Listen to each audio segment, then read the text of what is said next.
ry'Imana. Amen. Je nanje magaze ngashimira Imana itangaza yankoreye uno munsi. Niko ndaza mvuye muhira nyene ngeze ahantu nyene nururukiye moto yarinzanye ngaha, Imana yashoboye kuntwenza yankoreye igitangaza. Rero kubw'ivyo nashaka mumfashe gukoma amashi shimira Imana.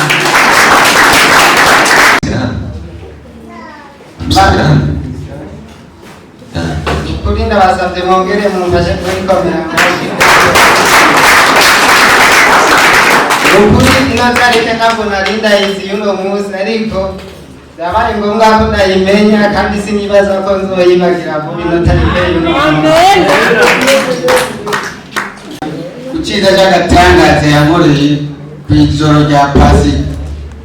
Nari ndyamye kandi nari nanyoye inzoga nyinshi cyane, kugira ahantu ndota mbona imvura nyinshi cyane y'isegenya iriko imanuka isanga ahantu mu mwonga. Yesu ashimwe. Iyo mvura mbona igomba gusanga muri uwo mwonga, niho nasubira inyuma, ndaje inyuma nza mbona urundi ruzi ruzananye hepfo ruzaruza kugira ngo binsange hagati na hagati y'amazi anzindi. Niho nabona umuntu ari hejuru ku giti ariko aritwengera. Mbonye uwo muntu ari hejuru ku giti ariko aratwenga, ndaduza ukuboko ndamubwira ati ntabara. Wa muntu akomeza aratwenga. Haheze akanya y'amazi mbona aransatiriye cyane, ya wa muntu yari hejuru mu giti mbona akorokiye muri ya mazi. Akorokiye muri ya mazi ndabona amazi arakamye. Amazi akamye ndabyuka umutima numva wabyimvye, niho narifise telefone ndukunda ndashira kuri Buja FM, mubura n'umukozi w'Imana sindamuzi izina sinamutahuye, ariko aravuga ubutumwa. Igihe ariko aravuga ubutumwa numva atangiye kuvugishwa abantu bashinga intahe, niho nanjye numva avuze ati umuntu afise ikibazo runaka afukame cyangwa afata nk'ababaye. Jecha ndafukama ndamanika amaboko hejuru ndavuga ati Imana ndakwiyeguriye.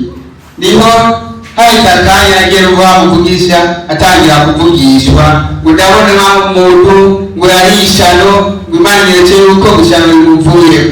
Haleluya, shengero ry'Imana. Uvuga ubutumwa je ntawe narinzi. Muwo mwanya nagiye numva atangira kuvuga ko abonye umuntu ariko agomba gutwarwa n'uburuzi abuze amahoro, ati Imana inyeretse yuko abohoje. Kubera uwo mwanya aravuga ati yahoramwo inzoga, yahoramwo itabi, ndabona ati wa muntu arambonye, Imana yamuvugishije ni jewe.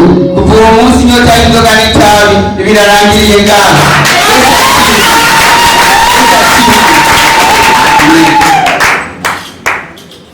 Yesu nashimwe cyane.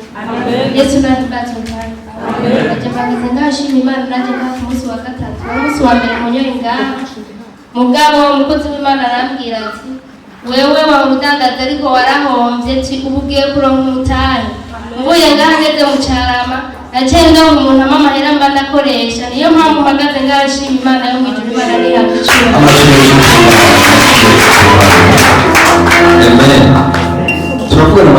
Amen. Ngomba gushimira Imana cyane. Nukuri tuganje yaraje ngaho kwa gatatu umunsi yawe karibu zitatu. Imana aramusengana amavuta arayana. Nukuri kugeza rubi iryo tamba n'inyoye aca dawo, anyweye inzoga aca dawo. Yabona umutare n'ukuri nawe nicwa n'inzara kubera itabi n'ikabiri. Mugabo kuva gatatu aje gushimira Imana, aje gusenga ngaha.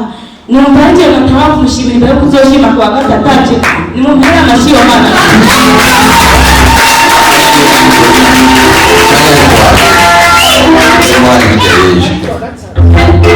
Ariko gatatu.